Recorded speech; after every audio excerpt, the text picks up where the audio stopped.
Hello everyone. Government college Abu road से मैं इंदु आसेरी। आज के इस वीडियो में हम बात करेंगे समांतर माध्य कैसे निकालते हैं। पिछले वीडियो में हम लोगों ने देखा था कि समांतर माध्य केंद्रीय प्रवृत्ति का एक माप है। समांतर माध्य वह संख्या है जो पद मानों के योगफल को पद संख्या द्वारा विभाजित करने से प्राप्त होती है। सिंपली हम देखें तो यह इसका एक समीकरण इक्वेशन बनता है, सूत्र बनता है कि माध्य बराबर पद मानों का योगफल बटा कुल पदों की संख्या। और अगर सूत्र के रूप में वैसे देखा जाए तो x बार बराबर समीशन x अपॉन n। ये तो सामान्य तौर पर समांतर माध्य का सूत्र जिसके द्वारा कि हम समांतर माध्य ज्ञात करते हैं औसत के रूप में जो प्रचलन में है वह।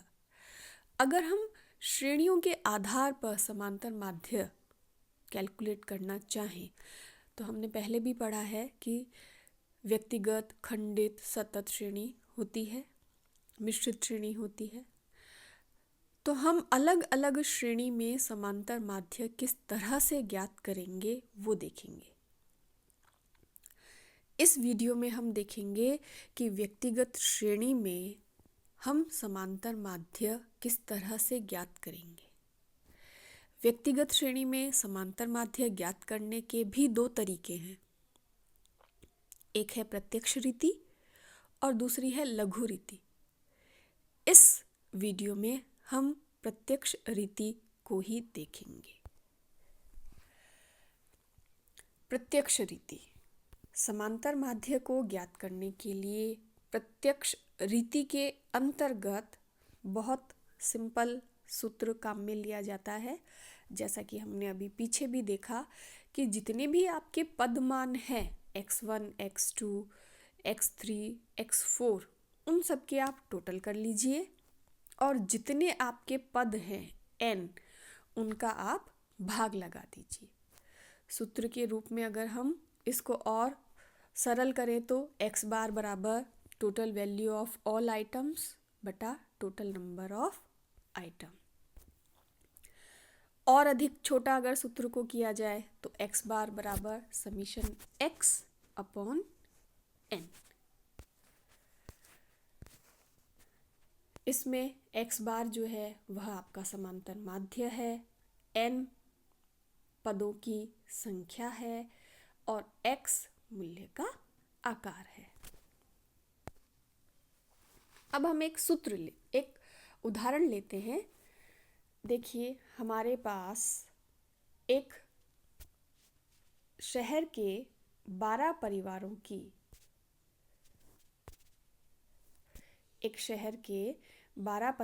की आय दी गई है।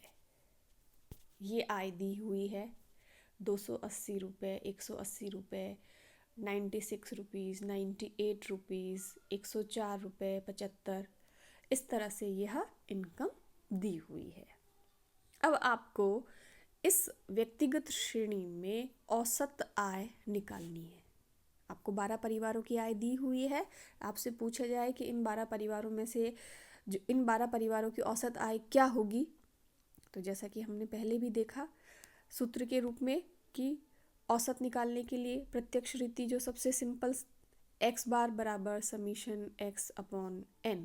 हमें क्या चाहिए? हमें चाहिए समीशन x, हमें चाहिए n तो हमें दिया हुआ ही है 12, हमें चाहिए समीशन x।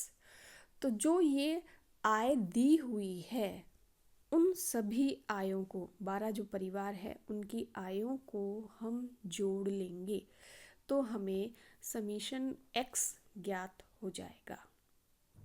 280, 180, 96, 98, 104, 75, 80, 94, 100, 73, 600, 200 इन सब को अगर टोटल किया जाएगा तो हमें समीशन x मिलता है 198।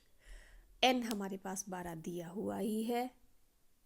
इन वैल्यूज़ को हम इस सूत्र में रख दें तो हमारे पास संख्या आ जाती है 1980/12। जब हम इसको कैलकुलेट करते हैं तो हमारे पास आता है आंसर 165। औसत जो परिवार की 12 परिवारों की आय जो आई है औसत के रूप में, मीन के रूप में, वह आई है 165 रुपये। तो यह है तरीका व्यक्तिगत श्रेणी में प्रत्यक्ष रीति के द्वारा समांतर माध्य को ज्ञात करने का। अगले वीडियो में हम देखेंगे कि अगर व्यक्तिगत श्रेणी में लघु रीति के द्वारा समांतर माध्य ज्ञात करना हो तो उसे किस प्रकार से ज्ञात किया जाए।